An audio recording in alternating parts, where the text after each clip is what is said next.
haver aqui este distanciamento daquilo que somos nós, daquilo que foi a nossa experiência enquanto filhos e daquilo que são de facto os nossos filhos. As pessoas não têm sempre o mesmo estilo parental, isso é completamente impossível. A permissividade e o autoritarismo tocam-se aqui um bocadinho depois nas consequências, mas a proteção é uma grande máscara para o controle. As crianças são o rio e nós pais somos as margens. Não há chave para uma parentalidade perfeita. O que impacto é que essa tristeza tem, de facto, depois na aquisição de novas aprendizagens. E tem muita, porque os pais também precisam de colo. Porque a separação é um recomeço, escolhe onde queres chegar e faz da viagem um caminho de crescimento para ti e para os teus filhos. Estas são conversas para semear bons princípios e romper padrões. Se és um pai ou uma mãe que deseja sinceramente ultrapassar a separação para viveres a tua parentalidade com integridade, responsabilidade e autenticidade, então vem connosco, define as tuas coordenadas, vais chegar onde ainda nem sequer consegues imaginar. Olá, Filipa! Olá, Mafalda. Seja bem-vinda ao nosso podcast GP3S para um divórcio mais consciente. Obrigada pelo convite. Estou muito contente de ter aqui, Filipa. Nós já acompanhamos já fizemos coisas juntas também. Foste tu que nos convidaste, agora convidámos nós a ti. E é bom podermos ter estas sinergias, estes contactos, estas relações. Obrigada. Sim, obrigada eu. De facto, também a consciência que vocês trazem é um tema que é tão tenso, tão delicado, pode também trazer aqui uma descomplicação, não é? Para aquilo que muitas vezes acham que pode ser a coisa mais difícil. Sim, giro, foste buscar a palavra aí descomplicação e que tem tudo a ver também com o tema que nos traz hoje para falarmos juntas.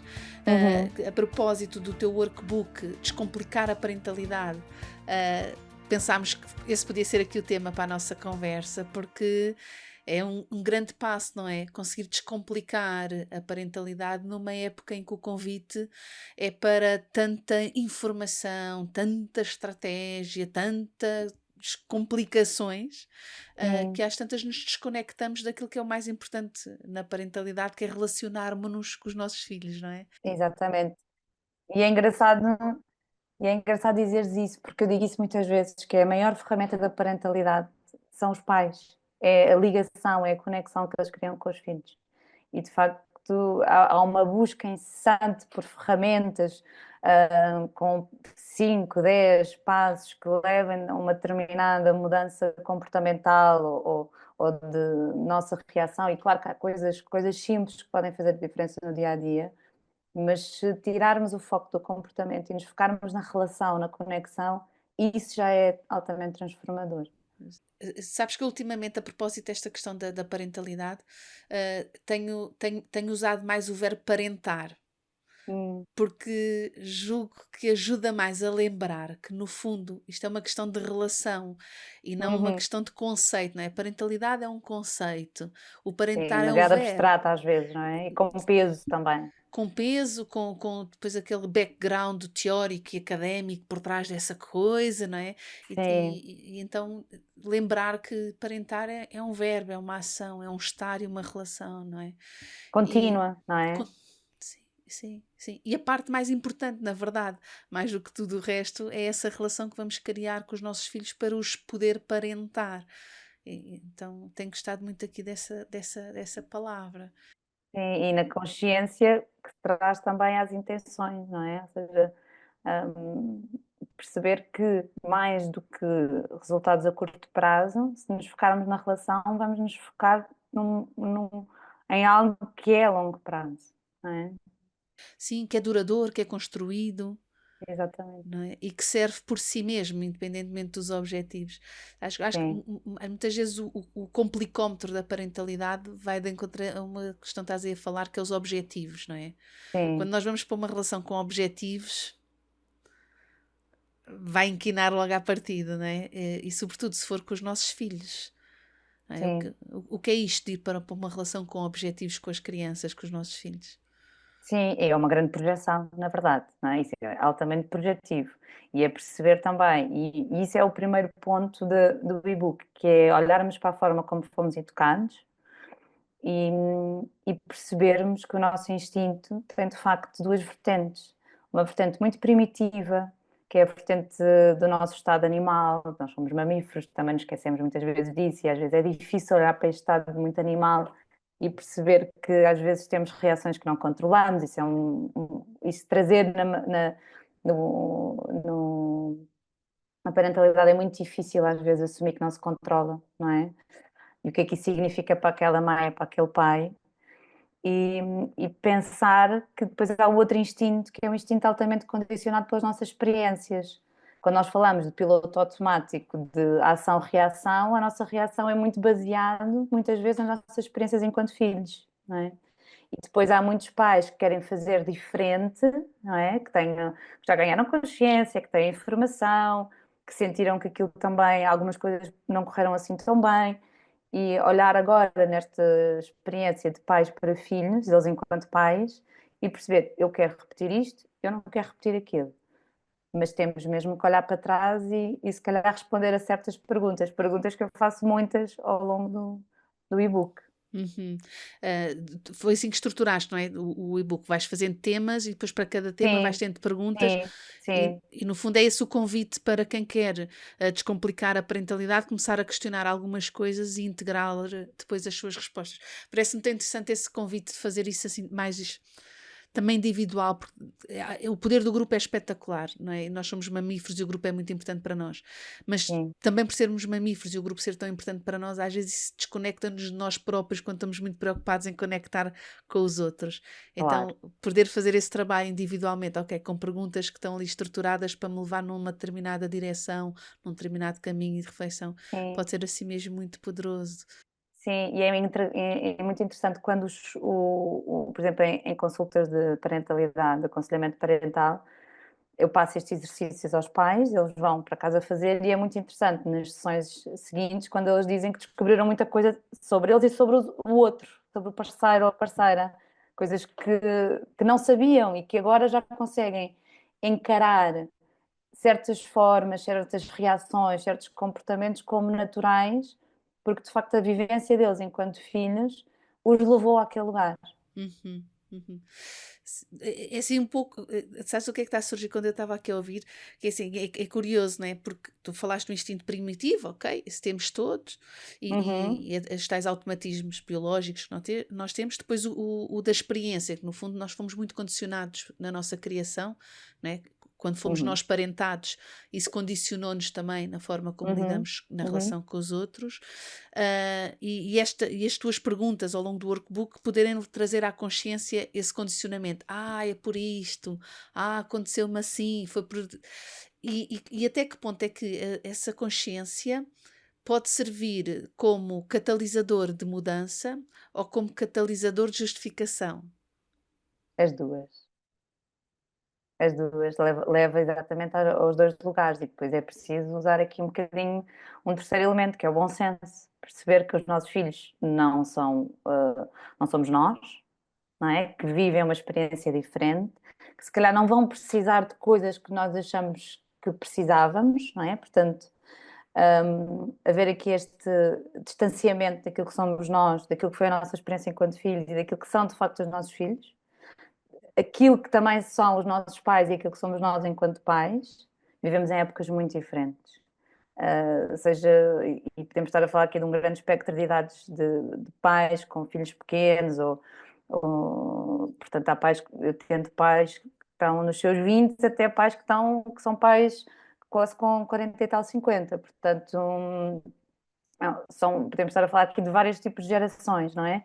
Mas que de qualquer forma todas são diferentes daquela geração que estas crianças estão a passar agora. Portanto, justificar é perfeitamente normal, não é? Encontrar aqui uma justificativa para, olha, eu sou assim porque aquilo aconteceu, não é? Mas também esta justificativa para, ok, eu sou assim porque aquilo aconteceu. Portanto, tem muito a ver também com este tom e com esta forma de encarar a resposta e a pergunta com que se faz as coisas. Uhum. Giro teres mencionado aí a questão do tom com que de fazer isto. Eu estava a imaginar degraus, não é? Que é ok, eu primeiro posso justificar ou justificar-me Talvez isso Uhum. até me possa ajudar a sair de um lugar de culpabilidade, ou sair de um lugar de vergonha, ou de sair de um lugar de me ver com menos valor, não é? Olha, sou Uhum. incapaz, não é? E Sim, perceber, sim, ai não, sim. não, isto afinal eu não nasci assim, foi uma coisa que eu aprendi. Ok, isto explica o meu comportamento. Condicionado, não é? Foi condicionado a. Sim. Exato. Então, agora que eu compreendo isso, compreendo também que o nosso sistema é reprogramado. Isso já foi programado uma vez para isto. Posso agora eu, como adulto Sim. responsável, que tenho a minha história de como fui parentada, ok? Mas agora, como adulto responsável, consigo fazer diferente e sei que isto não vem de um lugar da minha natureza, vem do lugar da minha aprendizagem. Então agora posso aprender diferente. Sim. E às vezes isso leva a um lugar muito, ah, não quero dizer sombrio, mas já disse. Ah, sombrio às vezes, de muito confronto com coisas que se calhar os pais gostariam que tivessem sido diferentes na sua própria infância. Hum, e às vezes levam para um lugar de mudança, mas em que a pessoa se sente perdida, porque quer fazer diferente daquilo que foi feito e facilmente entra no oposto, não é? Portanto, se pensarmos aqui numa ótica de estilos parentais, e sabendo que os estilos parentais também, para além de ser um dos temas do e-book, são muito maleáveis, não é? Não há só, as pessoas não têm sempre o mesmo estilo parental, isso é completamente impossível, não é? Porque a vida é up and down, então temos variações, obviamente, não é? Mas quando temos consciência, temos uma linha estruturante, não é? Um, e facilmente filhos que foram, pais que foram filhos de uma educação mais autoritária, podem entrar aqui num campo da permissividade, que também não é um lugar fácil e com consequências muito benéficas depois para a própria criança, não é? Nem para a própria relação. Sim, exato. Eu penso sempre na permissividade como o lado oposto da mesma moeda, não é? No fundo, Exato. é a moeda da incapacidade ou da inflexibilidade. Só que um vai para a rigidez e o outro vai para o caos em que não há referência. Mas no fundo, a dificuldade é a mesma, que é saber estar na relação de forma flexível e responsiva, não é? E então vamos para. Isso fez-me pensar nos referenciais, que é quando eu quero fazer diferente, mas deixo de ter um referencial, Exatamente. não é? E como o meu referencial é o que eu quero negar, é o que eu recuso, então se não tenho mais nenhuma alternativa é o seu oposto. E o oposto Sim, quase nunca é saudável também, pois não? sim, não, não. E é engraçado no e-book, na parte dos estilos parentais, que é logo a seguir ao primeiro tema dos modelos de referência, explica um bocadinho o que é que são cada prática. Depois fala um bocadinho sobre as consequências, isto tudo baseado, obviamente, em evidências científicas, não é? Em vários estudos, feitos ao longo de vários anos. E, hum, e é engraçado que a permissividade e o autoritarismo tocam-se aqui um bocadinho depois nas consequências. E depois falo lá sobre o autoritativo, que é um conceito assim um bocadinho mais duro da psicologia, não é? Mas que é aquilo que nós hoje em dia chamamos de parentalidade consciente, e também do negligente e do superprotetor, que é o curling, não é? Uhum. Sim, Ou como muita gente conhece como parentalidade helicópteros, os pais ex- helicópteros, não é? exato. E, Em que os pais estão naquele esforço contínuo de se assegurar que as crianças, tudo não correm corre. risco nenhum, Exatamente, e que estão nem lá sempre, são físico, nem altamente emocional, nada, Exato. zero. Exato, geralmente são pais que se apresentam como altamente apoiantes, não é? Muito Sim, protetores, mas muito apoiantes, mas muito. a proteção é uma grande máscara para o controle também, não é? Uhum. Exato, exato. Sim. E é uma grande máscara para para o controlo e é um grande penso rápido para o nosso medo, para as Sim, nossas claro, inseguranças. claro, E claro. então dá. Só que depois usa-se essa máscara da consciência, esse chavão da consciência. E na verdade não é uma parentalidade consciente. Eu acho que a parentalidade consciente tem sido muito prejudicada do ponto de vista da compreensão Total. geral, porque, Com a porque permissividade, então, exatamente, porque muito, com o chavão da parentalidade consciente vê-se pessoas aparentarem de forma muito permissiva, achando que estão a ser conscientes e que estão a dar espaço à criança e no fundo estão a dar uma falta de guiança Sim, e de orientação aos miúdos. eu adoro essa expressão do guiar e do orientar, porque até faço esta metáfora muitas vezes, que as crianças são o rio e nós pais somos as margens, portanto nós temos mesmo que orientar, apesar das cheias, apesar das secas, não é? Nós temos que orientar este rio para ir desaguar e depois recebermos as ondas, não é? Irmos recebendo as ondas ao longo do resto da vida. Mas é sobretudo isso, esse é mesmo o grande papel, que é darmos segurança suficiente, que eles não ultrapassam as margens do rio, não é? Mas que se por acaso ultrapassarem, nós vamos continuar ali, firmes e consistentes, mas isso é tão difícil. E eu também sou mãe, portanto também sei o quão difícil é manter a consistência, a coerência, mesmo as nossas linhas orientadoras. Uhum. Sim, sim, mas eu acredito que quando nós temos depois esta capacidade de, é assim, quando o rio sabe que tem que navegar para o oceano, não é? E que a É orientação é mais para o fácil, oceano, é é mais mais fácil, fácil. mesmo que depois haja essas curvas, essas voltas, esses pequenos desvios, é mais Uhum. fácil manter na mesma a orientação e a rota, não é? E isso é a tal diversidade. Eu acredito que para os filhos não é um grande problema. Eu acredito, não é só porque eu acredito, uma fé, eu Eu sei. acredito.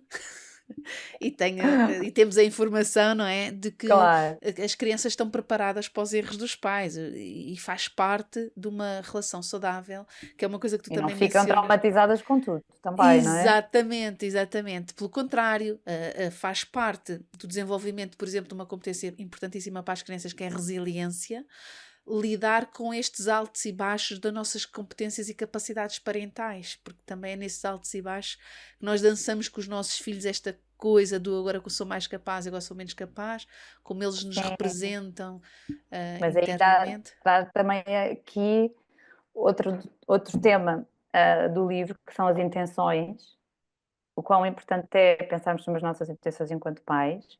E muitas vezes os pais em consulta dizem que uma das suas intenções é dar o exemplo, é ser o exemplo. E isto é super importante, porque de facto as crianças aprendem pelo exemplo e não aprendem como aquela frase típica que é faz o que eu digo e não faças o que eu faço, não é? Devíamos banir essa frase para a infância. Exato. Eu acho que se calhar banir até noutros exemplos, mas as crianças não têm a capacidade de distinguir que os pais estão a dizer uma coisa, mas eles estão a fazer outra, ficam altamente confusas. E, portanto, porque elas aprendem mesmo através do exemplo. Portanto, ser o exemplo é super importante. E quando nós falhamos, também é importante, se queremos ser o exemplo e se temos a responsabilidade de ser o exemplo e a noção do que realmente significa ser o exemplo, perceber que perante as nossas falhas, darmos esse exemplo, que é, ok, eu errei, se calhar não devia ter gritado, desculpa, perdi a cabeça, perdi a paciência, desculpa, não é? Ou mesmo quando nós estamos em conversa com outro adulto, a forma como comunicamos, também eles vão refletir o tipo de comunicação com os outros. A forma, por exemplo, quando há mais do que um filho, a forma como nós lidamos com um dos filhos, normalmente o mais velho, muitas vezes conseguimos ver o reflexo dessa relação na relação dessa criança com os irmãos. Uhum, isso é verdade. Sim, sim, sim. E isso às vezes pode ser uma chapada, nós percebermos caramba, mas outras vezes pode ser também uma lefada de ar fresco e pensar estou a ir por um caminho que vale a pena, dá trabalho, mas vale a pena. Vale a pena. Sim, sim. Quando falhamos, o podermos modelar aos nossos filhos, o lidar com o erro, o lidar com. O erro, às vezes é um erro porque pensámos mal e cometemos um erro, outras vezes é um Com as erro porque nossas nos emoções, não comportamos é? Como é com os que nossos. lidamos com as nossas Exatamente. emoções? Não é? Também dar esse exemplo. Quando nós estamos como pais, se formos também para a hipótese de dar o exemplo, mas formos extremar essa possibilidade, podemos ficar muito rígidos na ideia de temos que ser exemplares a dar o exemplo, não Ou é? para fazer temos que ter a Perfeccionismo, perfeição. exatamente, não é? Para o perfeccionismo. Eu acho que o É. perfeccionismo também cria. cria buracos emocionais nos miúdos e comportamentais brutais. Porque Sim, falta de resiliência, não é? Porque nós aprendemos através da tentativa e erro, muitas vezes, não é? E, portanto, quando erramos, acabamos por não ter níveis de resistência àquela frustração, não é? Exato, sim, sim, nem a permissão para o falhanço, porque se o pai e a mãe são perfeitos e nunca mostram erro nenhum, não é? Então este passa a ser o meu standard. E quando a criança acha que o standard é zero de erros, zero de falhas, zero de incapacidade, zero de dificuldades, tudo parece tão simples e fácil, eficiente, eficaz, e vamos para esse alto rendimento das relações. Na verdade, já viste o que é que que raio de exemplo é que também estamos a dar aos nossos filhos, não é? Sim, é engraçado dizer isso, porque faz-me sempre lembrar aqui, pensar que todos os super-homens são, todos não, se calhar não todos, quase, mas há muitos super-heróis, não super-homens, super-heróis, que têm um lado humano, não é? Tipo o super-homem, que é o Clark Kent, o Homem-Aranha, que é o Peter Parker, não é? Ou seja, todos podem ter esta máscara de super-herói e os pais precisam de ser super-heróis para os seus filhos, não é? Precisam de mostrar que, apesar das suas falhas, estão ali e são seguros o suficiente para eles, não é? Mas que também falham, ou seja, apesar de serem super-heróis, também falham, e apesar de falharem, também são super-heróis. Isso é uma aprendizagem brilhante, não é? Quando os miúdos ah, ah, conseguem integrar esses dois lados do pai e da mãe, que é o serem super-heróis e serem só pessoas, não é? É, é, É é muito brutal. difícil. E no início e nos primeiros anos, sabe-se isso, não é? Que até aos 6, 7 anos, portanto, ali até a primeira fase da infância, a chamada primeira infância, traz isto, traz um grande apego aos pais, uma grande necessidade de vínculo, uma grande necessidade de segurança, que depois então vai permitir que eles ganhem asas e explorem o mundo aos pouquinhos, não é? Mas sempre com a segurança de voltar, não é? Que tenham um lugar seguro para voltar. E depois, quando as crianças ganham esta consciência moral na segunda infância, este sentimento de justiça, começam a comparar, se calhar, os seus pais, aos pais dos amigos da escola, o meu pai deixa isto, tu não dá, o pai do amigo deixa aquilo. Começam a perceber que, de facto, nós também temos as nossas questões e que temos as nossas falhas de uma forma muito mais visível aos olhares das crianças e permitir espaço para que, perante essa comparação dos amigos, nós não façamos julgamentos nem críticas às crianças, porque depois isso, na adolescência, vai ser um grande ponto de ruptura entre os pais e filhos. Porque os adolescentes não querem ser criticados, nem querem ser julgados, mas não deixam de precisar dos pais.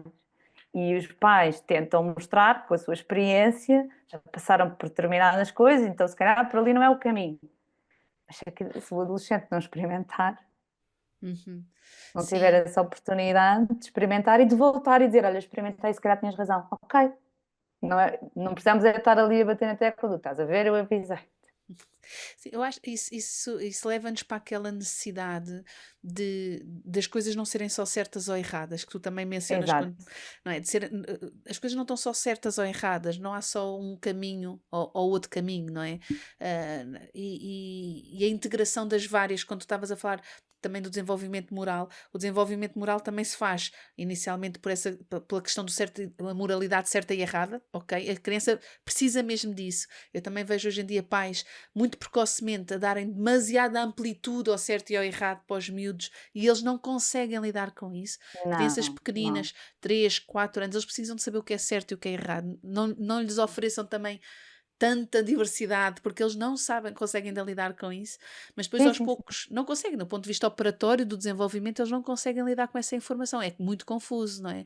É para os Então, adultos, Mafalda, se tu deres a hipótese de um adulto ir a uma loja de tecidos e dizer agora vais escolher vários tecidos e vais mudar o teu guarda-roupa todo, mas tens que decidir o que é que vais fazer com cada um dos tecidos.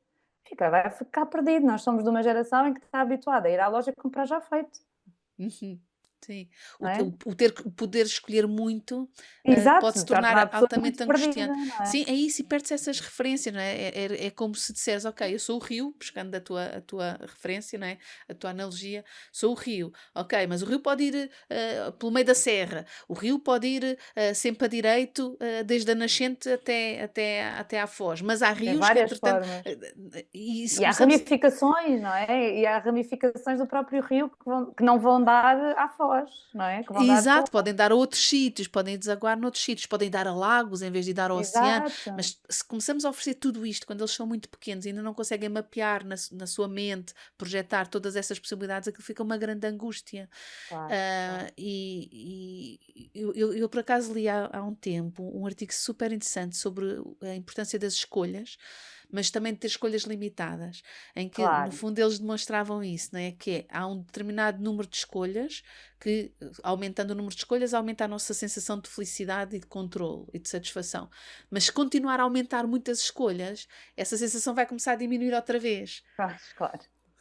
É Ah, muito e, interessante. E faz todo o sentido.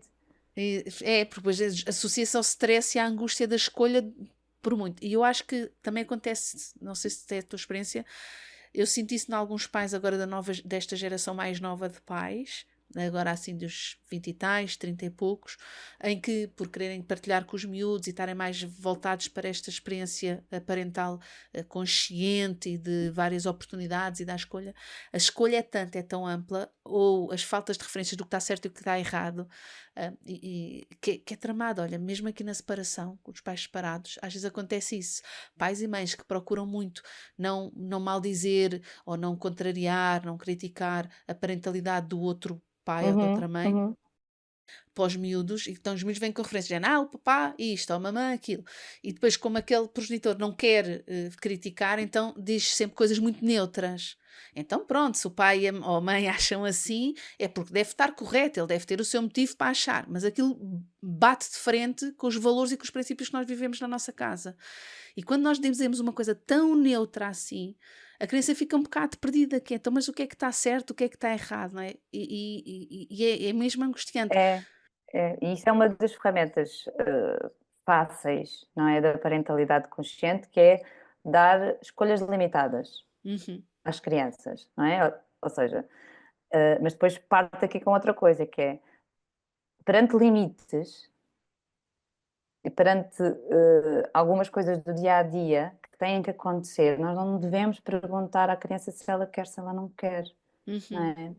Ou seja, podemos dar escolha de como é que ela quer fazer aquilo, não é? Mas a consistência com que se diz uma coisa, a firmeza, a coerência depois entre pai e mãe, entre os progenitores, é tão importante para a criança porque dá-lhe muita segurança. Dá-lhe mesmo muita segurança. A criança precisa de sentir que o ambiente dela à volta é consistente. Isso é super importante. Portanto, é hora do banho, não é? Nós perguntamos à criança, olha, a seguir ao jantar vamos tomar banho, pode ser? Já é um bocadinho a medo, não é? Estamos ali um exato. bocadinho a medo da resposta da criança. E, e se ela disser que não, o que é que nós vamos fazer? Vamos entrar de repente, estamos a ser assertivos, estamos a fazer uma pergunta e depois de repente vamos virar autoritários, não é? Só porque ela respondeu que não, nós é que fizemos uma pergunta, não é? Portanto, estamos a dar aqui a oportunidade para ela dizer que sim ou que não. Agora, se nós consistentemente, através de uma rotina também, que é muito importante, por causa da previsibilidade à criança, a previsibilidade dá muita estrutura e muita segurança também e tranquilidade a todos os intervenientes nestas rotinas, não é?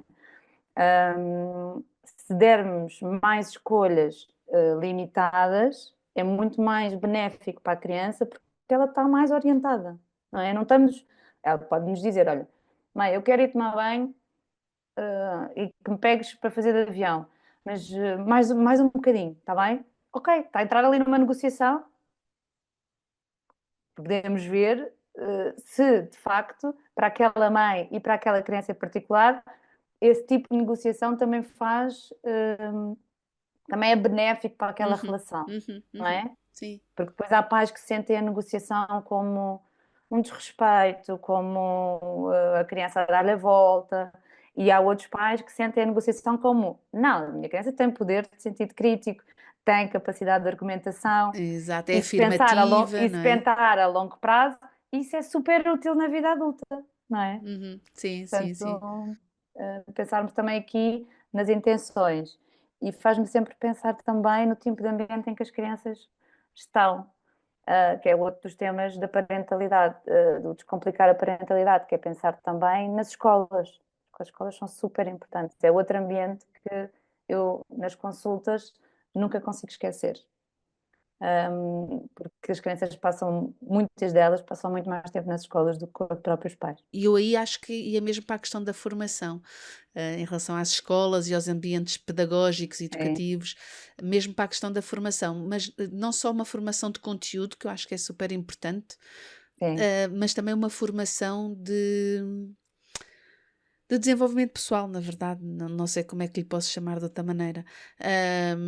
Porque muitas vezes eu vejo nos colégios e nas escolas, mais nos colégios, até disciplinas de educação emocional, mas depois tens uma pessoa altamente reativa Desregulada. a dar, Pois. a dar aqueles conteúdos. Ao mesmo que não seja no preciso momento em que está a dar o conteúdo, a verdade é que os miúdos a seguir vão para o recreio, ou vão na escada, ou vão no corredor, e têm um adulto completamente descompensado, A porque controlar. a São as controlar, seguranças. Os auxiliares são mais seguranças do que. não é? Ou perante um conflito das crianças, a forma como reagem, não é o tal exemplo que se vai apregoando do ponto de vista emocional. Eu acho que, do ponto de vista da tal disciplina, eu sinto muito essa necessidade, agora que falaste nesse tema, tal como nisto da diversidade familiar, não é? Quantas escolas ou quantos colégios ou quantos equipamentos educativos ou pedagógicos estão preparados para conseguir integrar as várias variações e variantes das famílias e conseguir fazê-lo de forma inclusiva, respeitadora? Sim, Quantos? sim. Eu acho que basta pensarmos que se a diferenciação está num decreto, já isto é um princípio mau, não é? Diferenciação somos todos nós. Somos todos nós. Nós somos todos diferentes.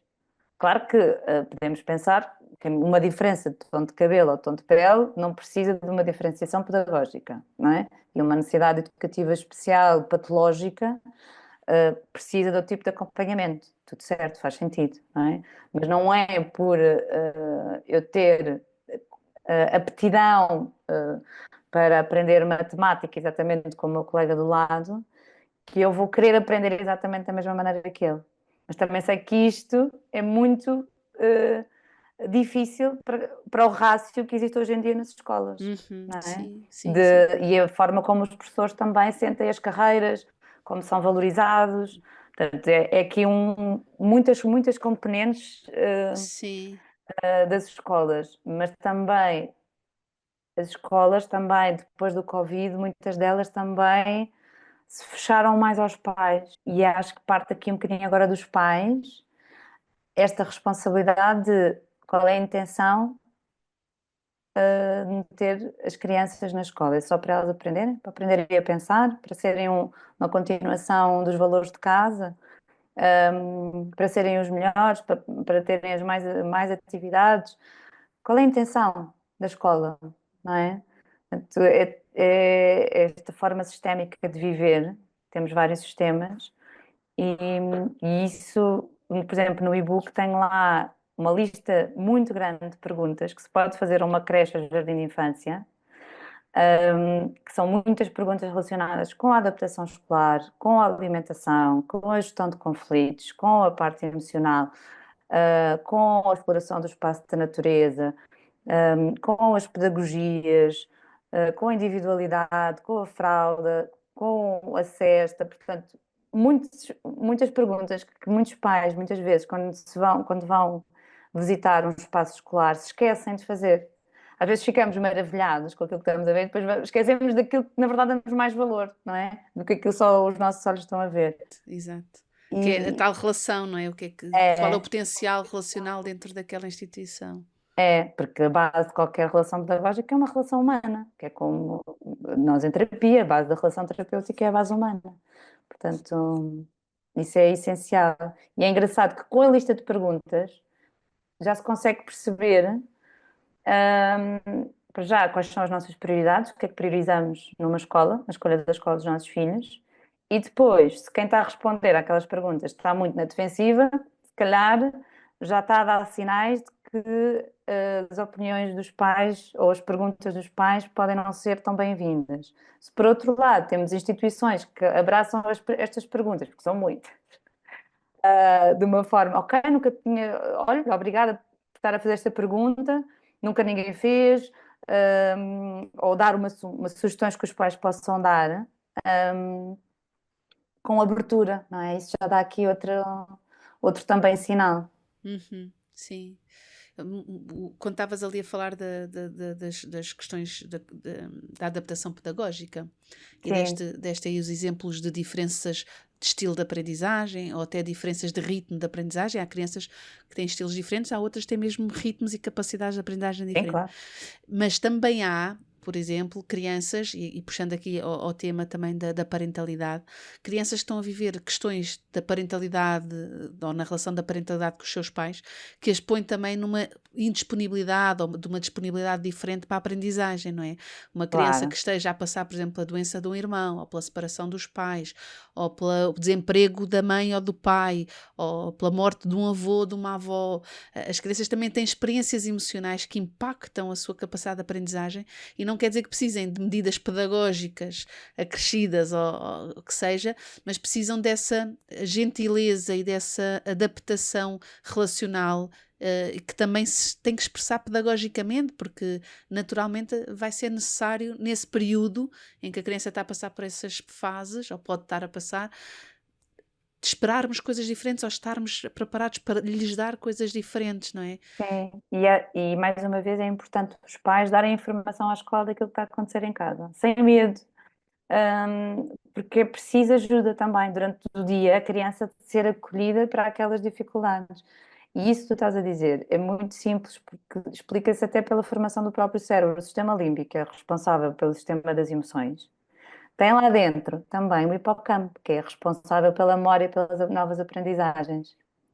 Portanto, se por acaso as emoções estão a passar um grande esforço, não é? Portanto, está a haver uma grande atividade na parte mais primitiva do nosso cérebro e a criança está em hipervigilância porque está em sofrimento, porque está a andar a dormir pouco, porque está com uma sensação de perigo emocional, ela não vai estar apta a receber aquelas aprendizagens e a adquirir a memória daquelas aprendizagens da mesma maneira que está tendo tudo dentro da mesma parte do cérebro. Portanto, isto até é uma coisa que eu acho que os próprios professores deveriam ter informação, porque olhar para a criança as dificuldades emocionais muitas vezes são vistas, pronto, está só triste. Não, o que impacta é que essa tristeza tem, de facto, depois na aquisição de novas aprendizagens. E tem Exato. muita.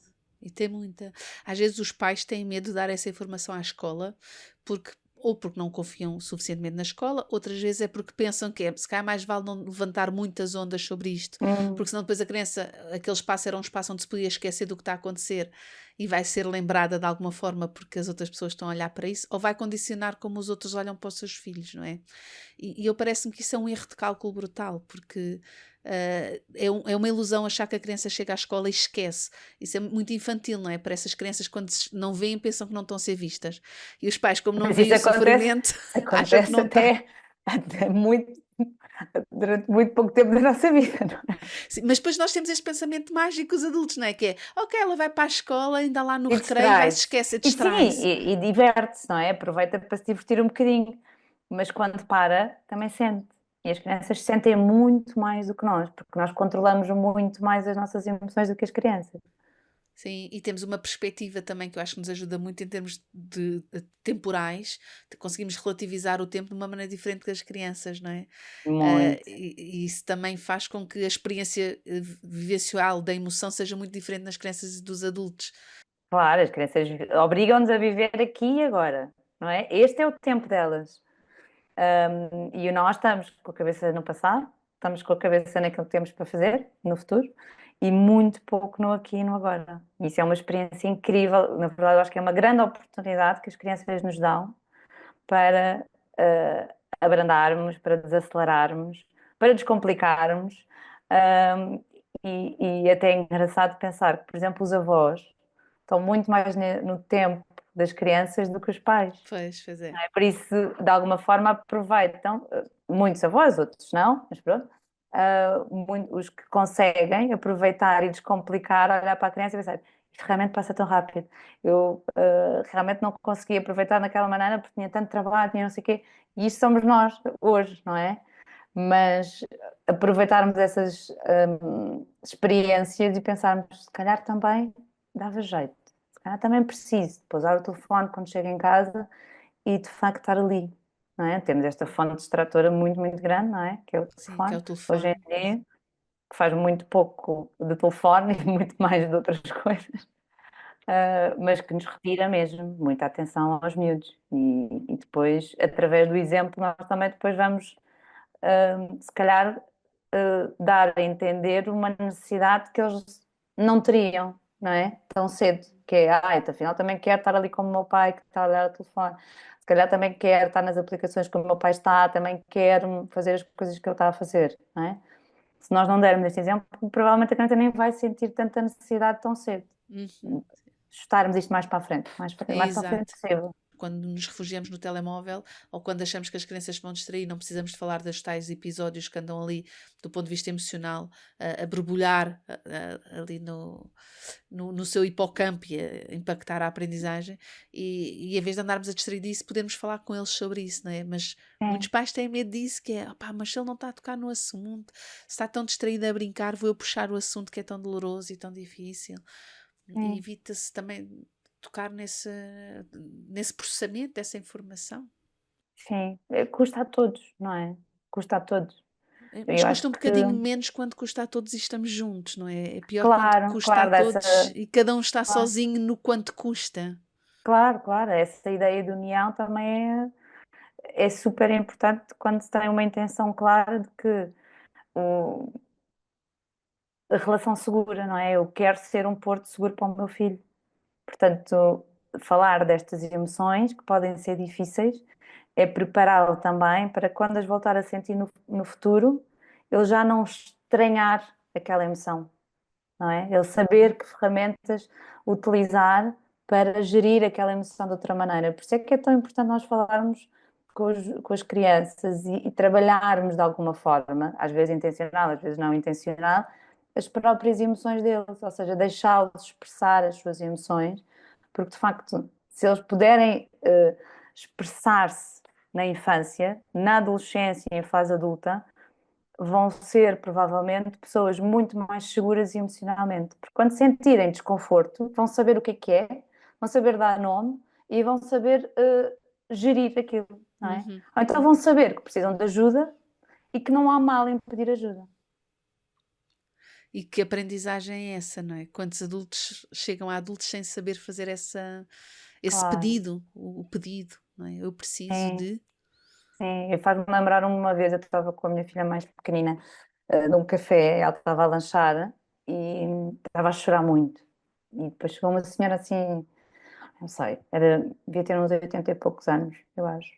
E ela disse, meninas lindas não choram. E eu, pronto, eu disse, as meninas lindas também choram. Mas não chorava. E eu perguntei à senhora, não chorava? Ela, não, eu não chorava. Assim, mas porquê não deixavam? Não, nunca ninguém me deixou chorar. E de facto não foi preciso muito mais conversa. Ela olhou para nós e fez um olhar tão doce e de conforto de que ali era um espaço seguro também para crianças pequenas e pessoas mais velhas poderem sentir, e isso às vezes traz muitas reflexões duras sobre a forma como fomos educados, hum, mas nem sempre devemos olhar também para os nossos pais com crítica, porque às vezes os próprios pais sentem que não podem dizer, não podem criticar, que vão estar a ser muito maus para os pais. Eu acho que se nós temos esta capacidade, não é? De pensar e de analisar e de refletir o impacto sobre as coisas, não é estarmos a ser maus filhos, estarmos a pensar a forma ou repensar o impacto que a nossa educação teve. Não estamos a ser maus filhos, não estamos a dizer, que as coisas foram intencionais, não é? Estamos só a refletir o impacto que tem, porque tem muito, tem mesmo muito. Sim, e podemos fazê-lo com compaixão suficiente pelos nossos pais e por nós Exatamente. próprios, não é? É. Que, ok, eles fizeram, e eu acho que, inclusive, quando começamos a crescer e a sermos filhos adultos, muitos de nós têm a oportunidade de sermos filhos adultos dos nossos pais, não é?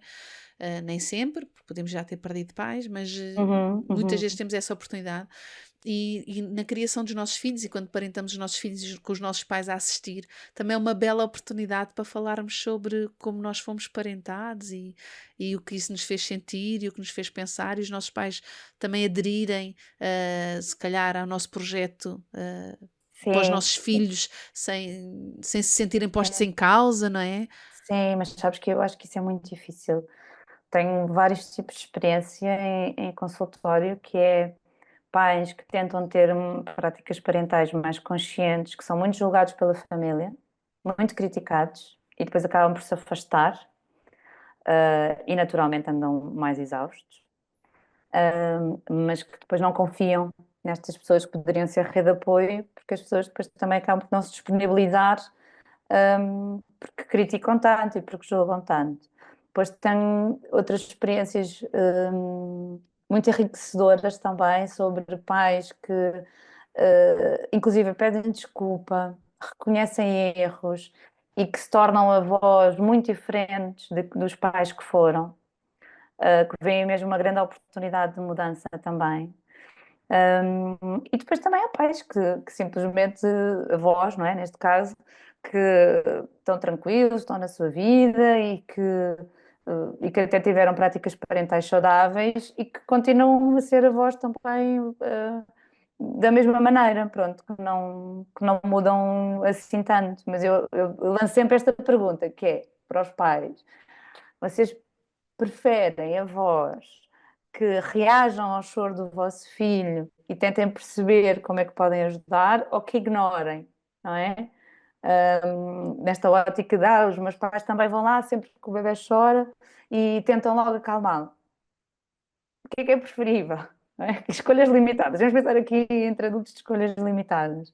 Mas cada família é uma família. Portanto, estamos obviamente a generalizar muitas coisas, mas os avós têm outras oportunidades que os pais ainda não têm, não é? Mas também podem dar aqui o exemplo de como podemos relativizar algumas coisas. Isso também é um grande poder na parentalidade, que é, se calhar, não dar tanta importância a determinadas coisas e recomeçar a relativizar mais, porque se calhar há coisas mais importantes nesta relação de pais e filhos. Excelente reflexão, não tinha pensado assim nisso dessa forma. Voltaste a falar aí na diversidade familiar. Eu ando ultimamente muito sensível a essa questão, à diversidade familiar.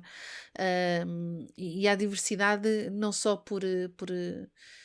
pela constituição diferente das famílias, que há famílias com Uhum. muitas constituições diferentes, Sim, muitas, sim, e que sim. vão Cada mudando ao vez longo do mais, não tempo, é? cada vez mais, vão mudando ao longo do tempo, e eu acho que já estava sensibilizada para isso, e cada vez sinto mais sensibilizada para isso, mas também ultimamente tem-me ocorrido, e nós em off também estávamos aqui a falar, também de alguma diversidade que pode pôr em causa a estabilidade e a satisfação nas relações, que é quando pais têm estilos parentais muito diferentes entre si, e como isso pode impactar a sua relação, não só em como Casal. guia para parentar os filhos, mas enquanto casal, não é? Porque Muito, muito. Posso dizer que isso é um dos grandes temas das sessões de aconselhamento parental, é mesmo este alinhamento parental.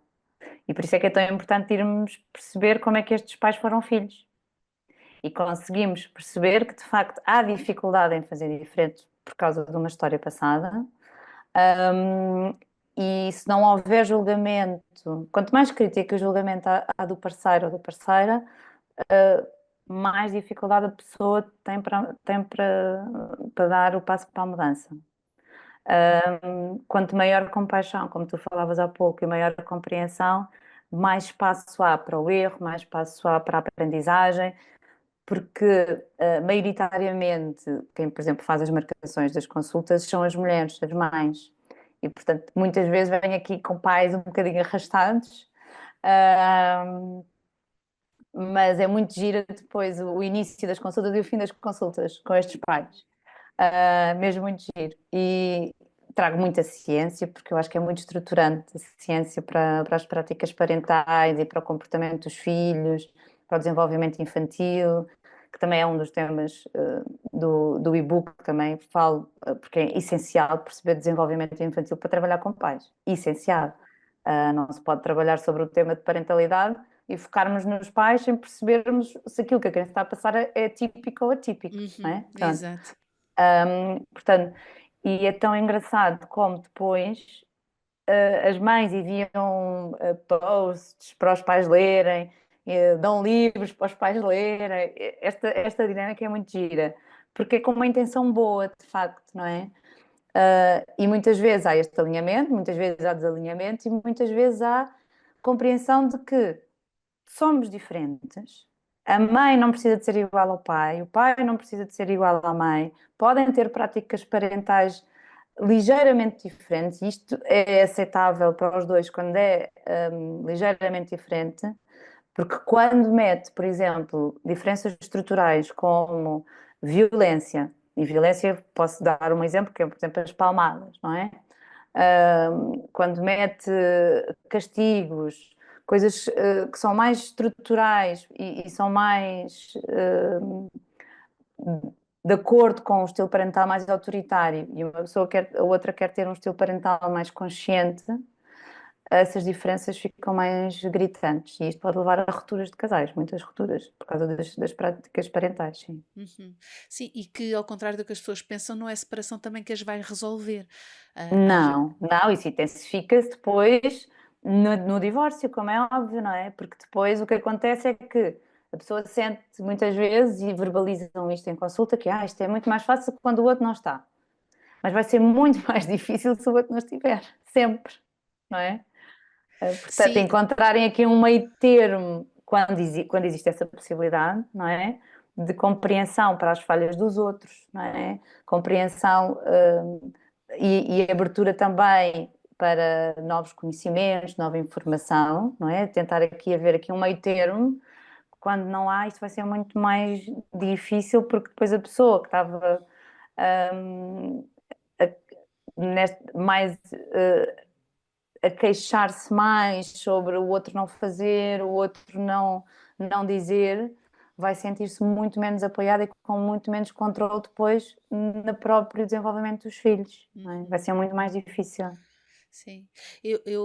Sabes que eu acho que este ponto é mesmo muito importante, que é quando tu dizes assim com muito jeitinho que é ligeiramente diferentes, não é? Podem ser um pouco diferentes. Eu até sinto quando estás a dizer isso, porque é claro que há muito espaço, algum espaço para a diversidade entre os dois estilos parentais das duas mães, dos dois pais, do pai e de uma mãe, whatever, não é? Dos dois cuidadores. Sim, Há espaço para essa diversidade, porém tem que ser uma diversidade possível da criança integrar as duas realidades em simultâneo, não é? E sim, para ser possível integrar essas duas estilos em simultâneo, eles têm que ser minimamente consensuais, têm que ser sim. minimamente Nas coisas mais importantes têm que estar alinhados. tem que estar alinhados, não é? Tu falaste Sim. aí de uma série de coisas super importantes, não é? O bater, o castigo, A como é que punição, a sim, sim, sim. punição, como é que lidam com isso, mas também de valores. Há pais que, por exemplo, são muito para quem o valor da verdade é muito importante. E depois há outros para quem o valor da verdade parece que é só mais ou menos conforme dê jeito. E é tramado conciliar uma coisa e outra entre os dois pais, não é? Ou, por exemplo, sobre a liberdade. A liberdade pode ser liberdade de expressão, a liberdade de Sim, sim, escolha. mas a liberdade é um grande tema, sim. É um grande tema e que tem uma perspectiva e o outro tem outra completamente diferente. E eu vejo várias coisas a acontecer aqui. Um é os miúdos a não conseguirem integrar isto e a perderem as tais margens do rio, não é? Que tu falavas. Ficam perdidos, não é? Então a mãe diz uma coisa, depois vem o pai diz outra e depois E o que vão é que para que aqui. lado, não Exato, não é? é? Como é que se eu opto por um, estou a rejeitar o outro, se não opto Pois, por nenhum, não tenho a guiança, não tenho orientação, faço o quê? Não é? Os miúdos ficam mesmo muito perdidos. sim, E depois às vezes começam a desenvolver estratégias de coping com a situação, que é vou fazendo conforme dá jeito. O que pois, pode parecer uma coisa de grande flexibilidade, mas no fundo é uma coisa de destruturação da personalidade que mais à frente vai ter um preço a pagar altíssimo, não é? sim, Então acho que isso sim, é sim. mesmo muito importante chamar a atenção. Por outro Sim, porque é lado, de agradar, não é? A necessidade de agradar o outro. é o de Escolhe agradar, esse lado, exato, isso, para ou da sentir, agradabilidade, ok? E que é mau o suficiente, é mau no sentido que a criança depois também, ou quando crescer e durante o seu crescimento, Retira espaço à própria criança. à sua existência, à sua Exato, individualidade, não é? Por outro lado, exato. também podem se tornar pessoas altamente manipuladoras e que as circunstâncias são as que são em função daquilo que for favorável e, portanto, de pouca empatia para com o outro, de pouca responsabilidade, de pouca seriedade e compromisso, que são coisas que se aprende, não se chega aos 18, aos 20 anos e faz um milagre, é uma coisa que vai sendo construída e aprendendo ao longo da vida, não é? Sim, sim, sim. Ah, acho que este número assustador que temos hoje em dia de ansiedade e depressões, mas sobretudo também de perturbações da personalidade, vem muito destas faltas desta guiança e desta orientação. Mas pronto, isto agora levava-nos aqui para um sítio dramático. Sim, sim, sim. Estava aqui a pensar que, por exemplo, pegando aqui no tema inicial, que até me está a estruturar um bocadinho depois aqui o pensamento, hum, para além de também falar das intenções, também falo muito sobre as necessidades e as emoções no Hum, e-book, uhum, que há aqui uma espécie de falta de vocabulário emocional. Uma espécie, eu acho que é mesmo, não é? Tanto aos adultos e depois às crianças, porque muitas vezes, por volta dos 4, 5 anos, as crianças conhecem ali 5, 6 emoções. Podemos partir ali do base, que é o Monstro das Cores, não é? Um livro que muitos pais conhecem, mas que fala só sobre as emoções primárias. E depois temos um leque gigante de outras emoções. E às vezes a pessoa está, o miúdo está com. Diz que tem medo, mas não tem bem medo, está inseguro. Ou então diz que está com raiva, mas na verdade está impaciente, não é? Mas falta-lhe estas palavras. uhum, Então, o convite que eu faço muitas vezes aos pais é, através do e-book, olharem para aqueles nomes e conseguirem nomear de outra maneira também as emoções das próprias crianças e as suas, não é?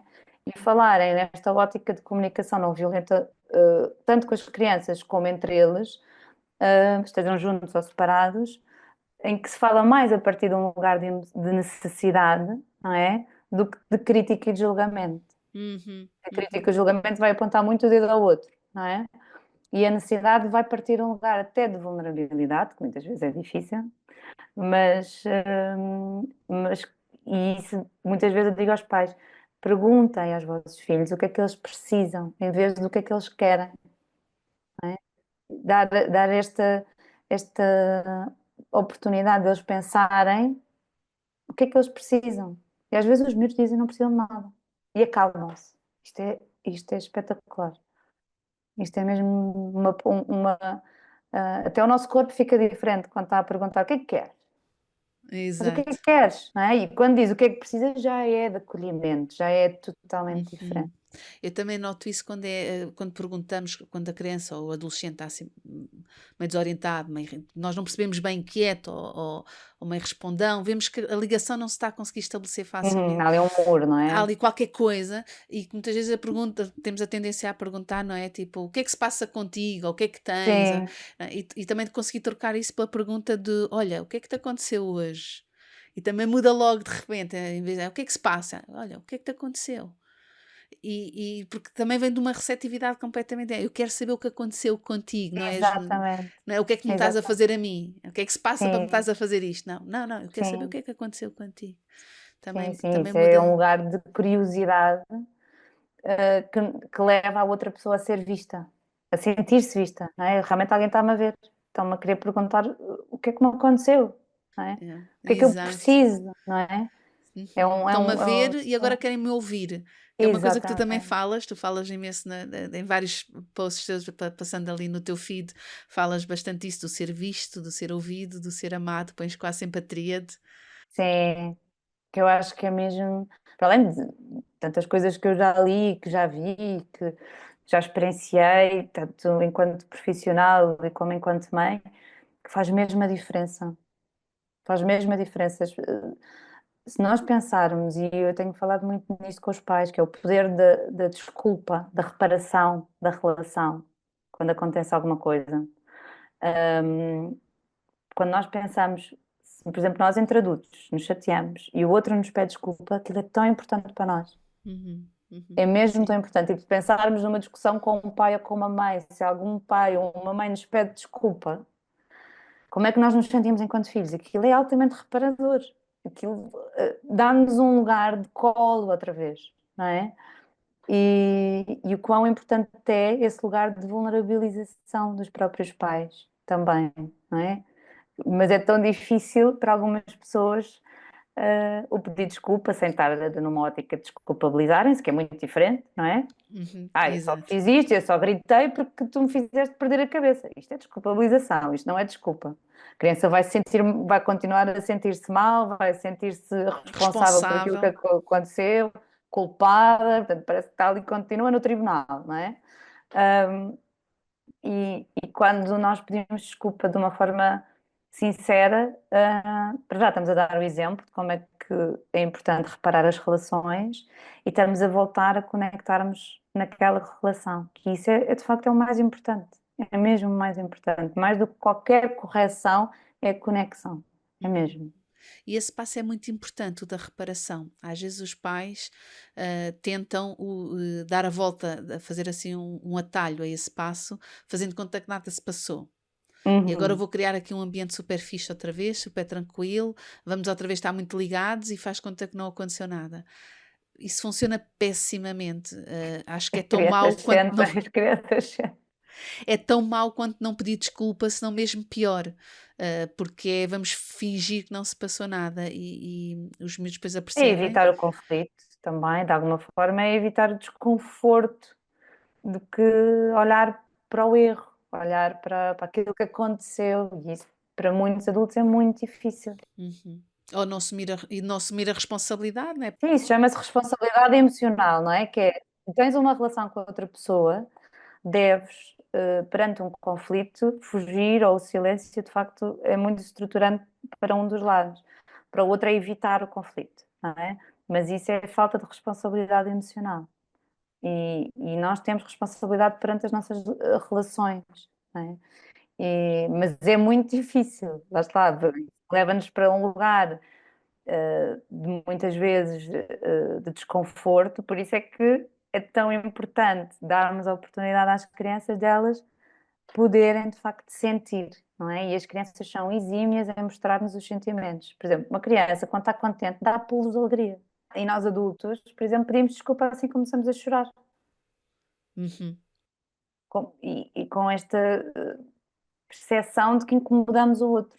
Pois, Mas onde é que ganhamos esta percepção? Porque o bebê, quando chora, não tem percepção nenhuma que está a incomodar ninguém, está a comunicar uma necessidade, não é? exato. Sim, sim, Portanto, sim.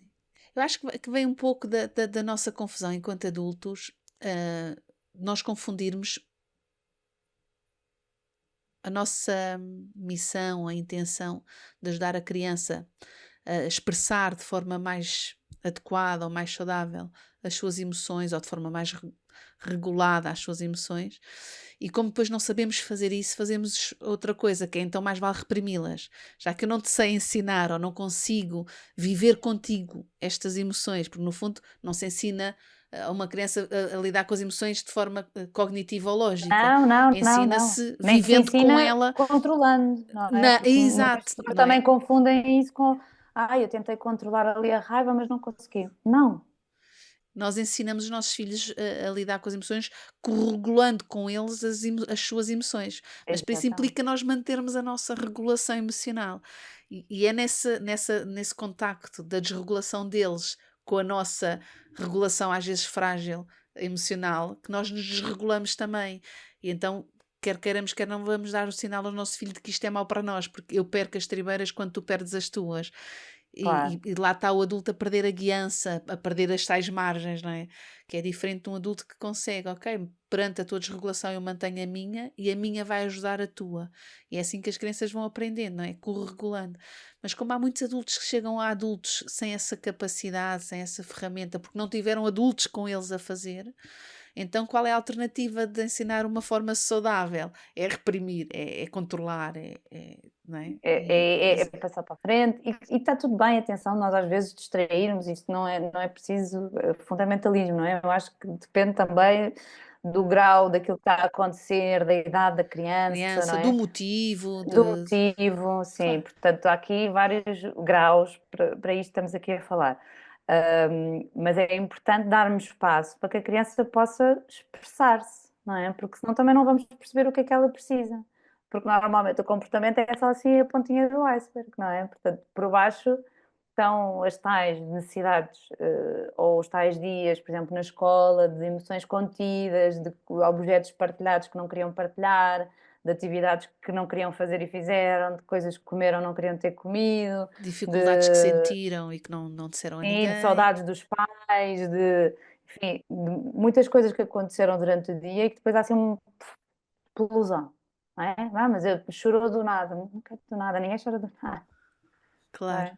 claro. Quais são as outras unidades que no teu workbook, e-book, workbook é as duas coisas, não é? Um workbook que é Duas e-book. coisas, sim, porque é muito prático. Eu tentei mesmo fazê-lo de uma forma muito prática para que as pessoas possam fazer exercícios. Exercícios são só responder às perguntas. Também não vamos exagerar, que eu sei que os pais não têm, não têm assim tanto Tanta tempo, não é? disponibilidade para estar ali a fazer. Exato, exato. Mas é muitas perguntas ligadas aos modelos de referência, aos gatilhos, não é? As pessoas conseguirem identificar os seus gatilhos com os seus filhos, também aqui numa ótica de tentar, se calhar, prevenir algumas reações também, não é? Tomar um bocadinho de consciência corporal de que, ok, se este tipo de emoção ou de comportamento do meu filho me faz reagir desta maneira e eu não quero, então, se isto está a começar a acontecer, o que é que eu posso fazer? Não é? Portanto, identificar os gatilhos é importante. Emoções, necessidades, há um tema particular que é muito importante, que são os irmãos também. Esse capítulo também está no e-book, a gestão de irmãos, portanto, isto às vezes pode ser muito difícil também. Principalmente, eu sinto que a gestão dos irmãos é muito difícil para pais que foram filhos únicos, pais que têm irmãos, mas a diferença de idades é muito grande, e depois têm filhos com idades muito próximas, que a dinâmica é completamente diferente, não é? Teres ali dois leõezinhos à luta, ou teres um leão que já está a ir à vida dele, com um irmão com uma diferença de idades muito grande, não é? Que é mais cuidador até do que propriamente aquela irmandade Sim, cúmplice, não aquele é? par, não é? Sim, sim. Uhum. Algumas questões de género, não é? Pais que lidam mal com, ou lidam, não lidam, ou lidam de uma maneira com um género, lidam de outra maneira com outro género, e pais que querem também educar exatamente da mesma maneira os seus filhos, sabendo que os filhos são pessoas diferentes e, portanto, têm necessidades também diferentes. Porque necessidades fisiológicas todos temos, são basicamente iguais, não é? Mas também precisamos de comer, se calhar, quantidades diferentes.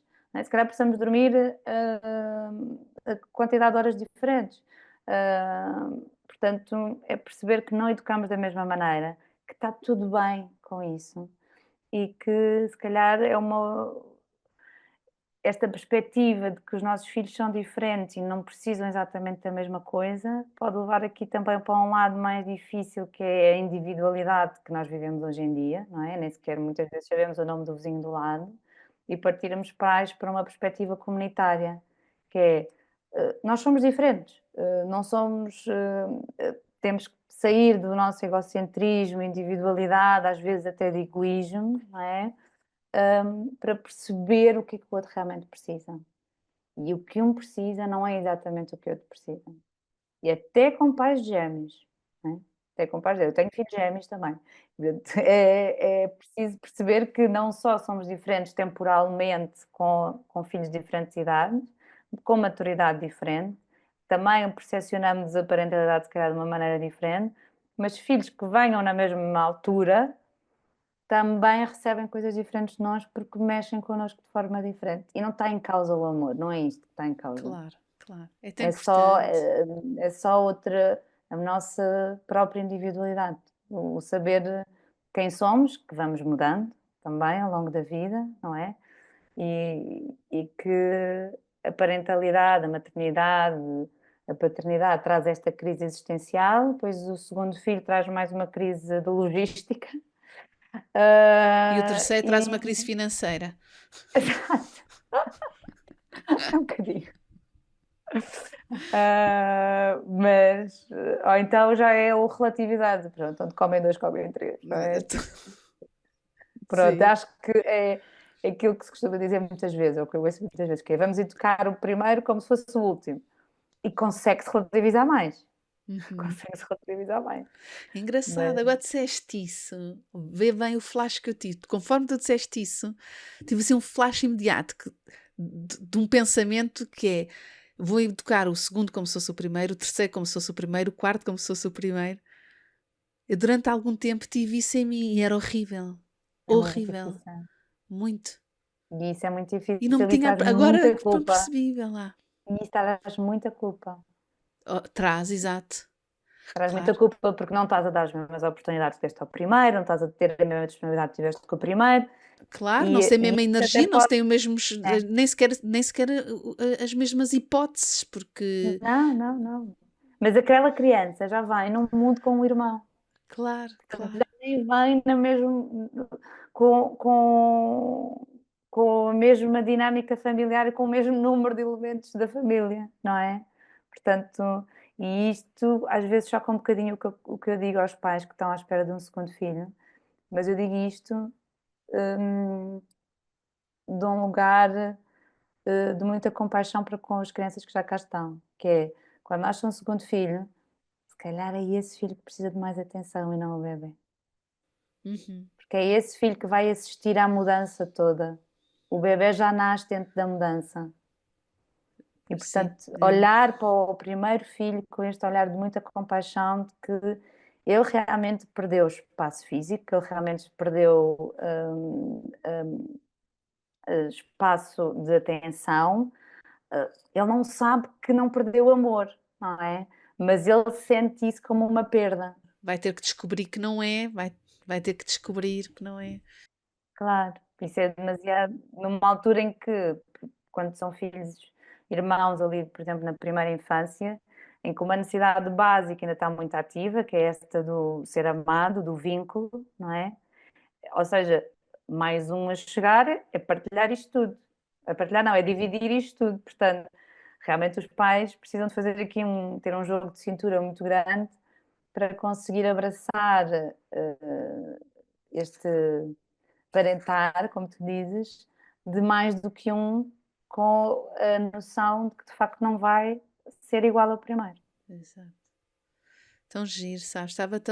Conforme estava a ouvir, fiquei a pensar, então, e quando os pais se separam, quando o filho nasce, ok, se calhar o que já cá está vai precisar de mais atenção do que o que está a chegar, não é? E eu estava a pensar, então, e na separação como é que é? E será que há assim uma orientação desse género?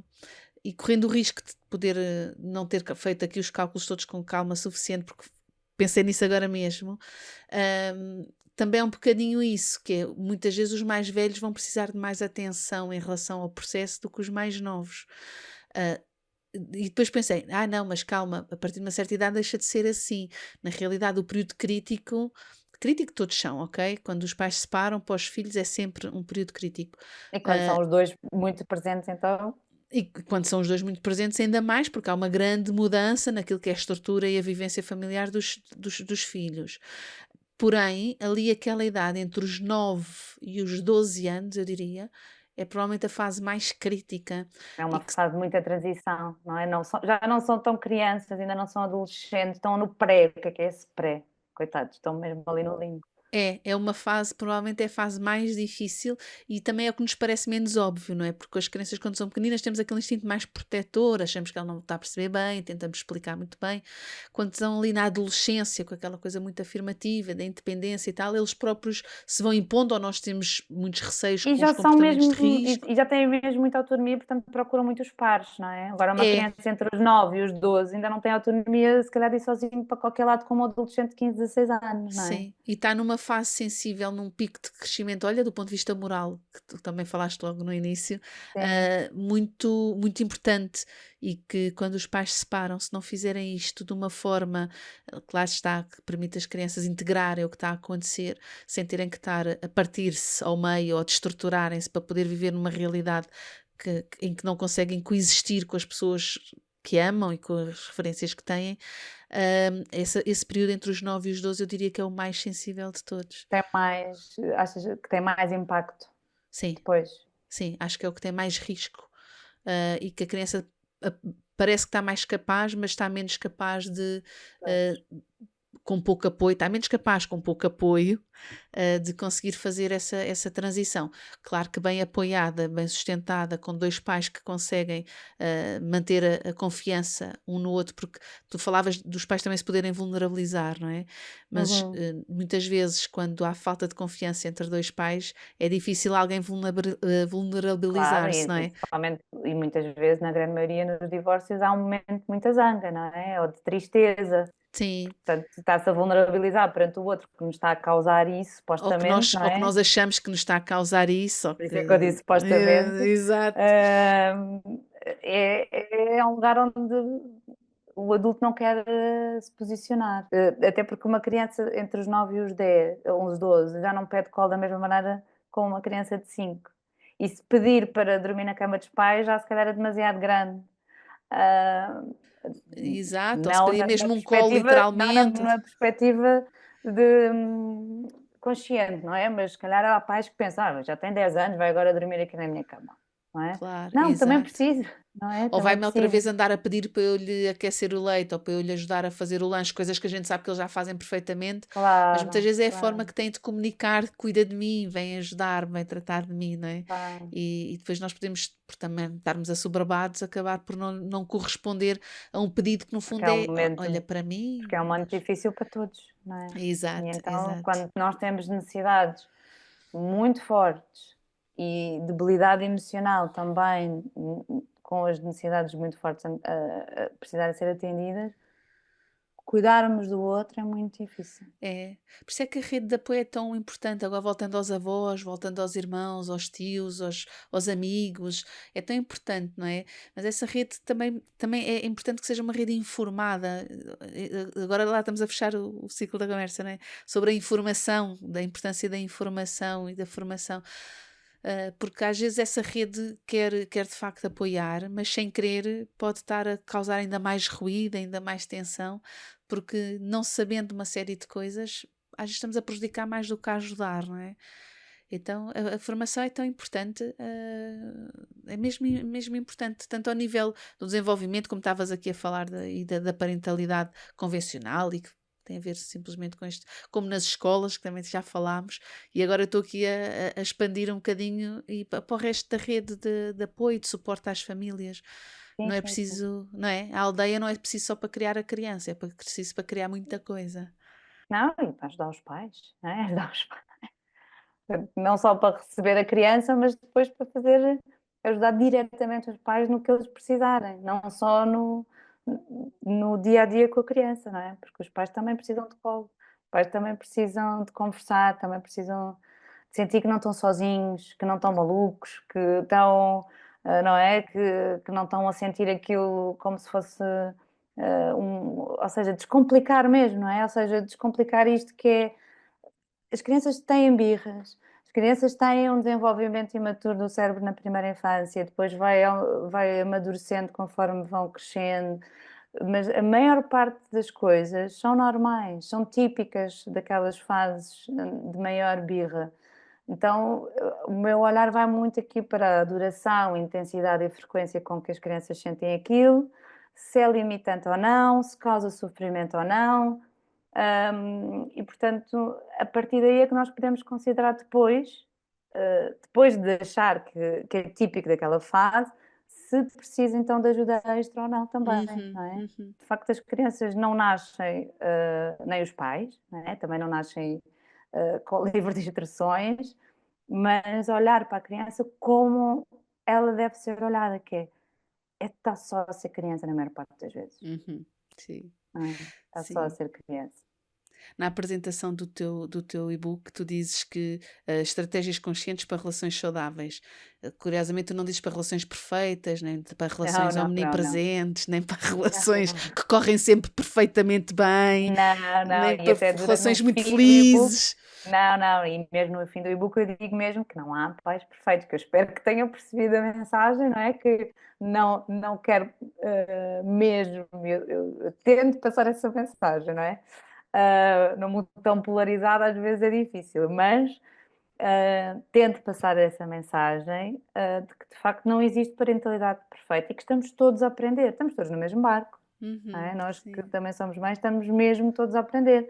Portanto, a conhecer-nos, os nossos filhos ensinam-nos muito mais do que nós podemos ensinar, eh, lhes podemos ensinar, porque nós ensinamos coisas, eles ensinam-nos emoções, e ensinam-nos a estar, sentir, o estar, não é? hum, O ser e o estar. Nós ensinamos muito mais, se calhar, o fazer, não é? sim, sim, e o O dizer, conhecer, o conhecer, mas, pensarmos também, por exemplo, qual é o papel das escolas, se é ensinar, se é ajudar a pensar, se calhar esse também é o papel dos pais, não é? Portanto, ajudar as crianças a pensar, porque com esse poder elas vão ter muito poder. exato. Essa é a ferramenta, não é? É aquele canivete suíço que dá para tudo. É, Pois é, pois é. é. Olha, Filipa, estamos aqui mesmo a chegar ao fim do nosso episódio.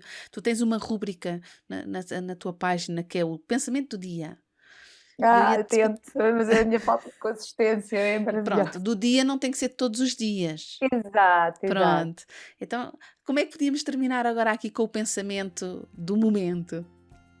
Qual é o teu Olha, o pensamento? pensamento do momento é que ah, não há chave para uma parentalidade perfeita e que é preciso mesmo olhar para dentro e percebermos que somos estes super-heróis humanos, não é? Que